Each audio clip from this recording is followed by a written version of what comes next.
الحمد لله وكفى وسلام على عباده الذين اصطفى أما بعد فأعوذ بالله من الشيطان الرجيم بسم الله الرحمن الرحيم قل إن كنتم تحبون الله فاتبعوني يحببكم الله ويغفر لكم ذنوبكم والله غفور رحيم صدق اللہ العظیم۔ محترم بزرگوں اور دوستو،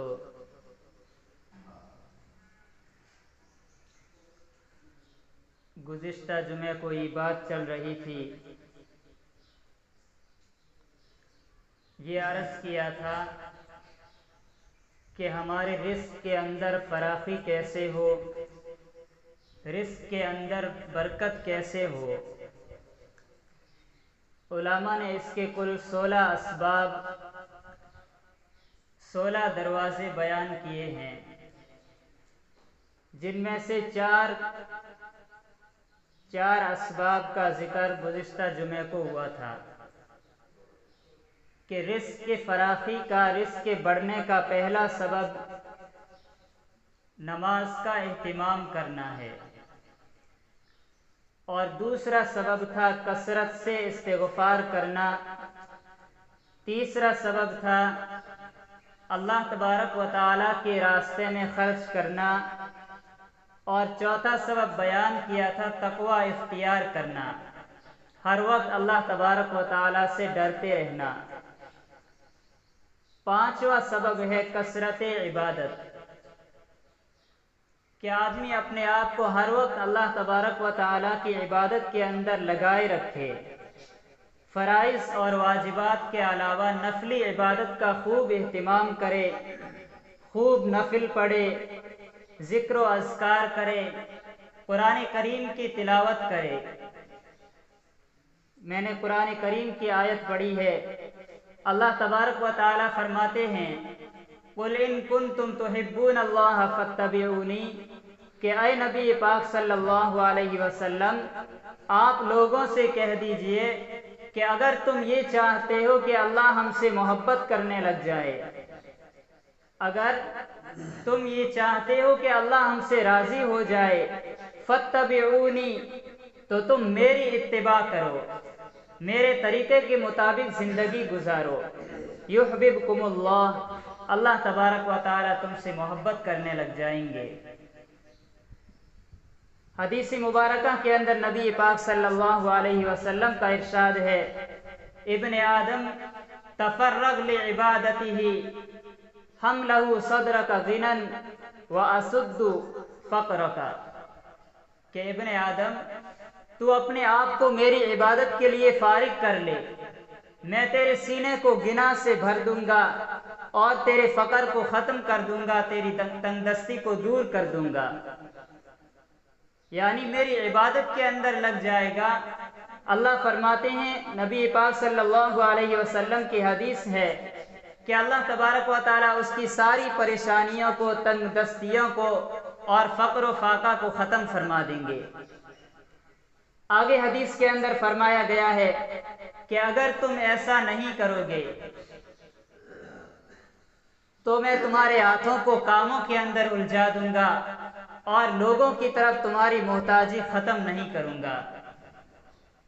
مطلب یہ ہے کہ اگر تم اللہ تبارک و تعالیٰ کی عبادت کے اندر نہیں لگو گے، اللہ کو یاد نہیں کرو گے، تو اللہ تبارک و تعالیٰ دنیا کے کاموں کے اندر ایسا الجھائیں گے کہ ایک کام ختم ہوا، دوسرا کام، دوسرا ختم ہو گیا، تیسرا کام، ہر وقت کاموں کے اندر انسان الجھا ہی رہے گا، مصروفیت اور مشغولیت اتنی ہو جائے گی کہ کام سے فرصت ہی نہیں ہوگی۔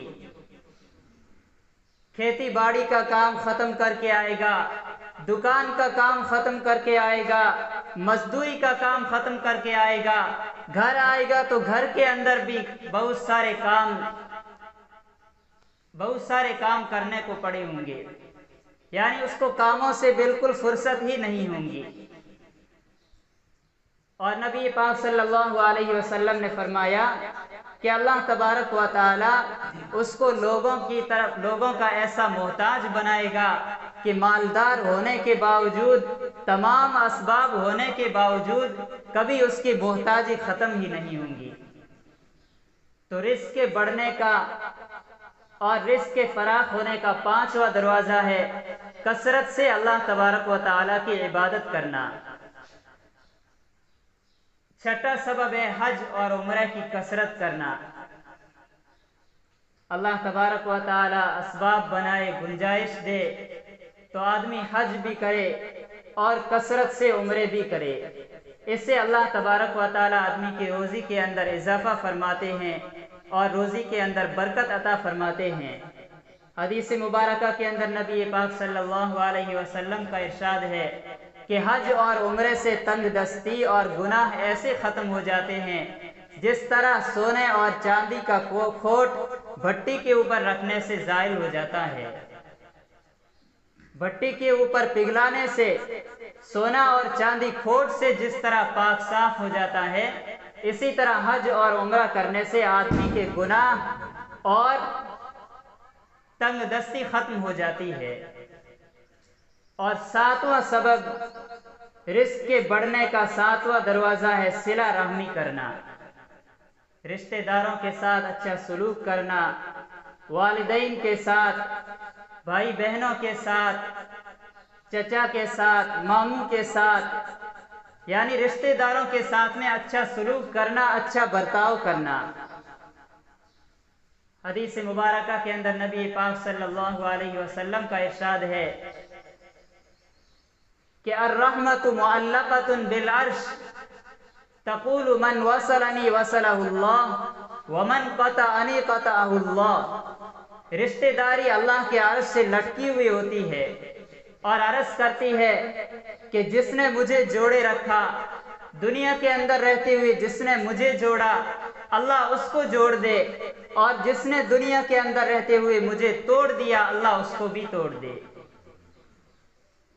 دوسرے حدیث کے اندر ہے من احب ان یبسط لہ الرزق وینسأ لہ فی اسرہ فلیصل رحمہ، کہ جو آدمی یہ چاہے کہ اس کے رزق کے اندر اضافہ ہو، رزق کے اندر فراخی ہو اور اس کی عمر کے اندر برکت ہو، تو اس کو چاہیے کہ رشتہ داروں کے ساتھ اچھا سلوک کرے۔ قرآن کریم کے اندر اللہ تبارک و تعالیٰ کا ارشاد ہے والذین یصلون ما امر اللہ بہ ان یوصل ویخشون ربہم ویخافون سوء الحساب۔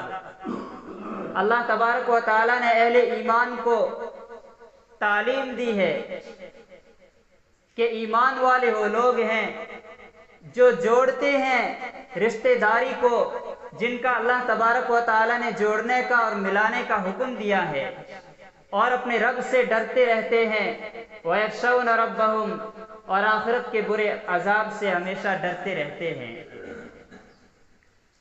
تو رشتہ داری کو نبھائے رکھنا اور رشتہ داری کو جوڑنا، اس سے بھی اللہ تبارک و تعالی رزق کے اندر برکت عطا فرماتے ہیں، رزق کے اندر اضافہ فرماتے ہیں۔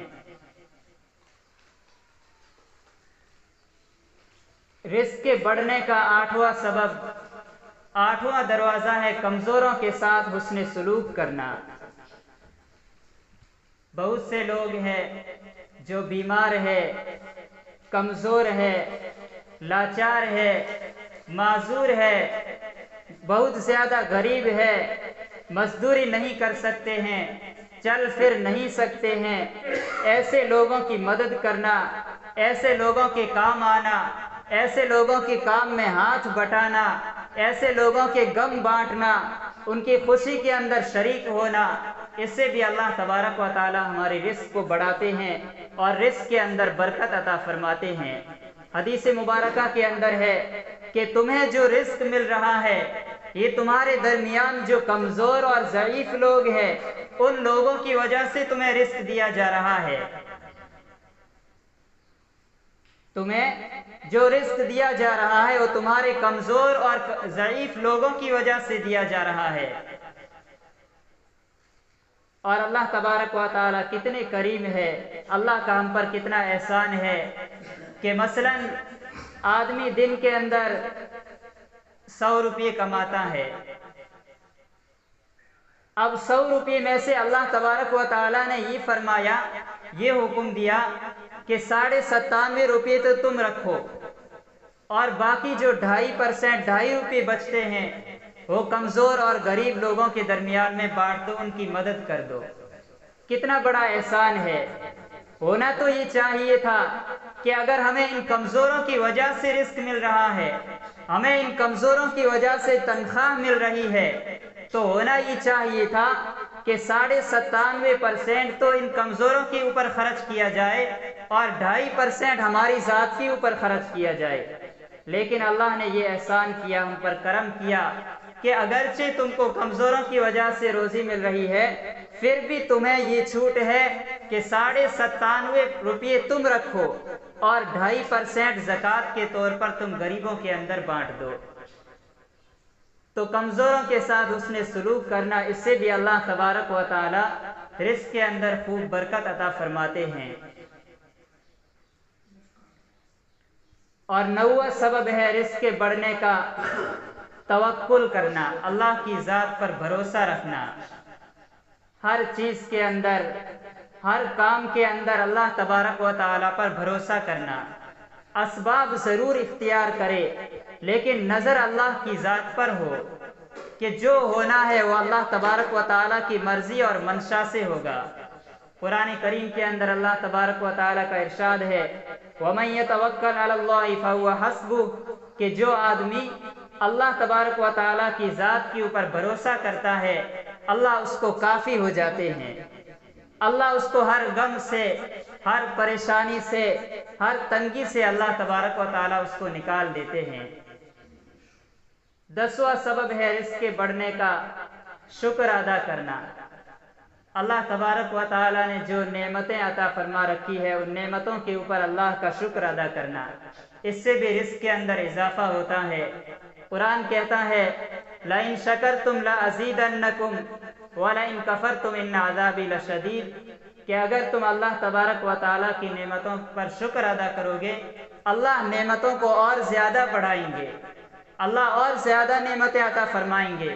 وَلَئِن كَفَرْتُمْ، اور اگر تم اللہ کی نعمتوں کی ناشکری کرو گے، إِنَّ عَذَابِي لَشَدِيدٌ، اللہ فرماتے ہیں میرا عذاب، میری پکڑ بڑی سخت ہے۔ تو شکر ادا کرنا یہ بھی رزق کے بڑھنے کا سبب ہے۔ اور 11واں دروازہ سلام کرنا۔ آدمی جب اہل خانہ گھر کے اندر داخل ہو تو سلام کر کے داخل ہو۔ آج ہمارا یہ مزاج ہوتا ہے کہ ہم گھر سے باہر کاموں سے، دھندوں سے پریشان ہوتے ہیں، پریشانی کی حالت میں گھر کے اندر داخل ہوتے ہیں، بڑے سیریس بنے ہوئے گھر کے اندر داخل ہوتے ہیں تو ہمیں سلام کرنا یاد ہی نہیں آتا ہے۔ دل کے اندر دنیا اور دنیا کے غم بسے ہوئے ہوتے ہیں، جس کی وجہ سے ہم گھر کے اندر جا کر کے سلام کرنے کے بجائے جب ہمیں کوئی کام الٹا سیدھا نظر آتا ہے تو ہم گھر والوں کے اوپر غم و غصے کا اظہار کرتے ہیں۔ ہمارا ذہن ادھر جاتا ہی نہیں ہے کہ سلام کرنے سے بھی اللہ تبارک و تعالی رزق کو بڑھاتے ہیں۔ نبی پاک صلی اللہ علیہ وسلم کا ارشاد ہے کہ سلام کرنے سے آپس کے اندر محبتیں بڑھتی ہے۔ اسی طرح دوسری حدیث کے اندر ہے کہ 3 کام ہیں جن کی اللہ تبارک و تعالی نے ضمانت دے رکھی ہے، اللہ نے گارنٹی دے رکھی ہے۔ ان میں سے ایک کام، رجل دخل بیتہ بسلام فہو ضامن علی اللہ، کہ آدمی گھر کے اندر داخل ہو تو سلام کرے، اللہ تبارک و تعالی اس آدمی کی ذمہ داری لیتا ہے، ضمانت دیتا ہے کہ میں اس کے رزق کو بڑھاؤں گا، اس کی پریشانی اور تنگی کو میں دور کر دوں گا۔ تو سلام کرنا یہ بھی رزق کے فراخی کا سبب ہے۔ اور 12واں سبب والدین کی فرما برداری کرنا، والدین کی اطاعت کرنا، ان کا کہنا ماننا،